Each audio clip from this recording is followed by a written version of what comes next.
Hello दोस्तों, नमस्ते। मेरा नाम कविता है। मैं आप सभी को एक देवी गीत सुनाने जा रही हूँ।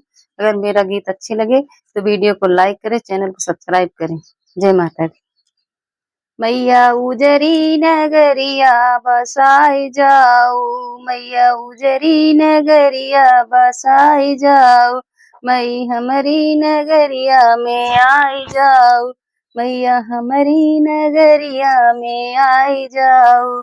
सबके नगरिया मैया चंदन चौकिया, सबके नगरिया मैया चंदन चौकिया, हमरे नगरिया मैया कुश की चटैया, हमरे नगरिया मैया कुश की चटैया, वही पे असेना लगाई जाओ, माई हमारी नगरिया में आई जाओ, माई हमारी नगरिया में आई जाओ, माई उजरी नगरिया बसाई जाओ, माई हमारी नगरिया आई जाओ।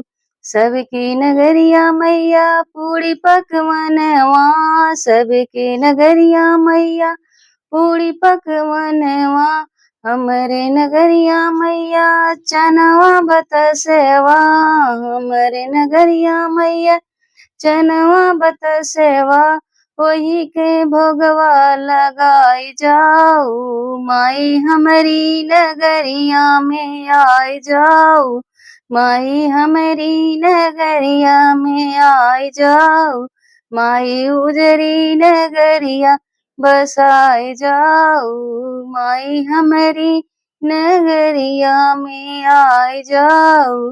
सबके नगरिया मैया 16 सिंगरवा, सबके नगरिया मैया 16 सिंगरवा, हमरे नगरिया मैया गुड़हल के हरवा, हमरे नगरिया मैया गुड़हल के हरवा, वही से सिंगरवा कराई जायू, माई हमारी नगरिया में आई जाओ, माई हमारी नगरिया में आई जायू, माई उजरी नगरिया बसाई जाओ, माई उजरी नगरिया बसाई जाओ, माई हमारी नगरिया में आई जाओ।